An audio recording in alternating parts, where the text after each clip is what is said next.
who are the NFL's public enemies number one? And we actually did this draft 3 years ago, and I have no recollection of any of it. I have a feeling that the names will be completely different. I really don't know what my names are going to be, and a lot of it depends upon which names you claim. I'll let you go first with the initial selection in the public enemy number one draft.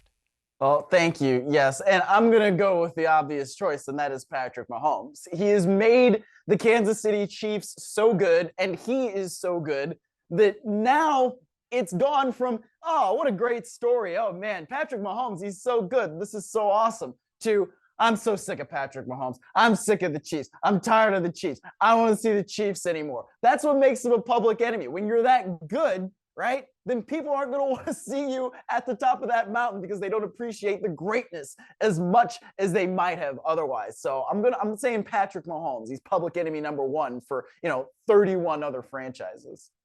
I thought of Mahomes, but the problem is he's just so damn likable. No, it's hard to hate him.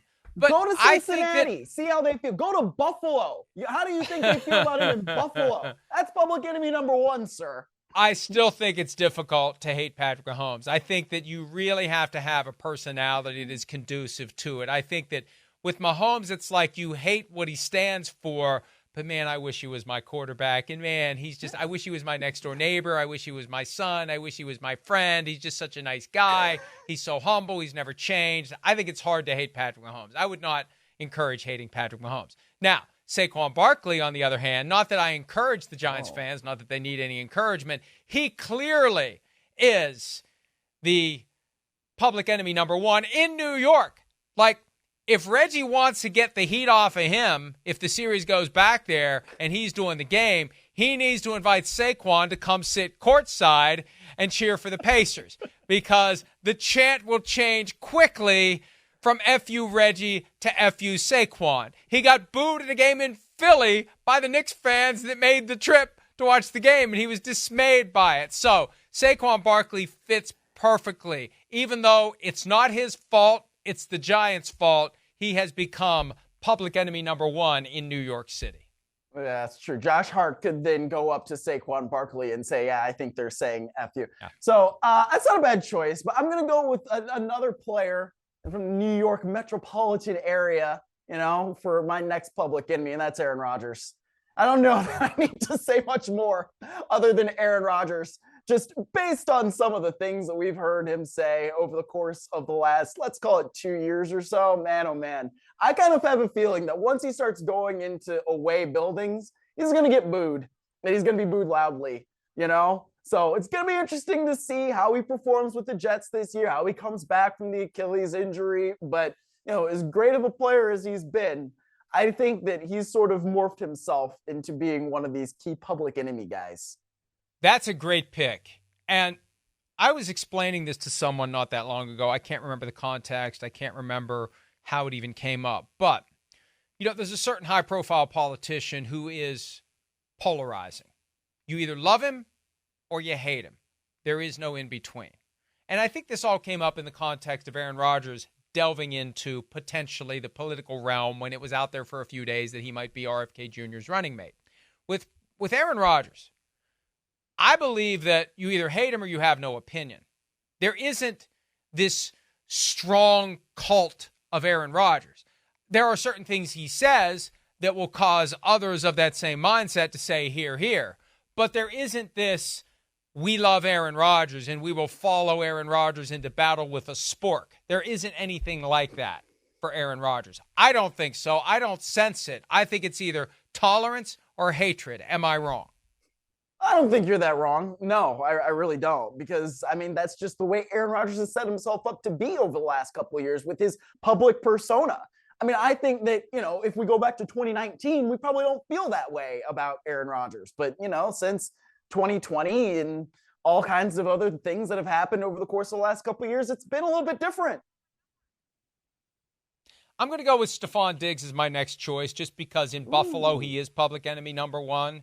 He's the one that they blamed for the most part. There was a smattering of, oh my God, Bills, you're crazy for letting Stephon Diggs go. But there was enough of a sense that he wanted out that I think it causes the Bills fans. And hey, Bills fans very passionate about their team. I love it. I don't hate that. That's what draws them to shows like this, gets them to go to PFT. They're going to be not thrilled with Stephon Diggs this year. I think the Bills go to Houston, which is good for Stephon Diggs, but there will still be people in that building if they play in Houston, when they play in Houston this year, who are letting Stephon Diggs hear it, who are fans of the Buffalo Bills. Yeah, I'm sure that they will. And, but that's what I mean. But when you talk about Buffalo fans and who their enemies are, right? Like that makes a lot of sense, especially when you have a franchise that is sort of as tortured as that one is, right? When it comes to not winning things and the roadblocks that have been in place for them. So yeah, that one I think makes a lot of sense. So my last pick, I'm going to go with Bill Belichick. And he's starting to rehabilitate this image, whether it was being on the draft coverage with Pat McAfee, being in the roast. But think about for how long the Patriots were so successful, right? And the face of that was the hoodie, right? And Tom Brady. But you get Bill Belichick, and he's this guy, and he's sinister, and, he's like compared to Chancellor Palpatine and all that. Like, that's where, the no days off, do your job, all this stuff. He made himself into everybody's public enemy. So less so now, but in some ways, the fact that he doesn't have a head coaching job is a reflection of the fact that he was a public enemy for many years.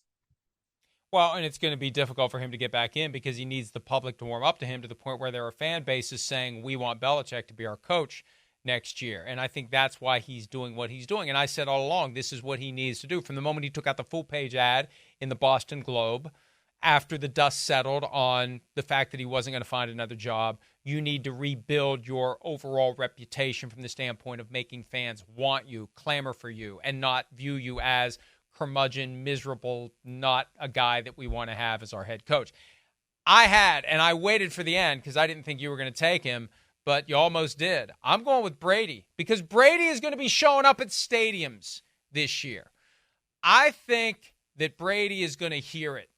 And he's lucky he's with Fox because it's going to be predominantly NFC stadiums that he's in. Even though they've torn down that wall, that AFC, NFC, CBS, Fox distinction, and any network can have any game, he's still going to be mainly in NFC buildings. That's going to be better for him than if he was going to Buffalo. I mean, think about it. One of these days, Brady is going back to Buffalo to call a game. What do you think they'll throw into the booth? What do you think they'll throw into the booth? What do you think they will throw into the booth? I ran a clip to that because I wrote something last night about Jamal Murray not being suspended by the NBA for throwing a heat pack onto the floor, and I still can't think of a player or a coach actually throwing something into the action during an NFL game, and I can't imagine what the consequence would be if someone did, and it surely wouldn't be no suspension and a fine in the amount of 0.2% of your pay for the year. In Buffalo, the fans, toward the end of Brady's career with the Patriots, was throwing something onto the field every time they played there in a certain unique shape with a certain unique purpose, and it will be a shorter throw. They're going to have to put plexiglass in front of the booth in Buffalo when Brady finally does a game there because they will welcome him in a uniquely Buffalo way. Hi, it's Mike Florio. Thanks for watching PFT on YouTube. Hit subscribe for the latest news and analysis from Pro Football Talk.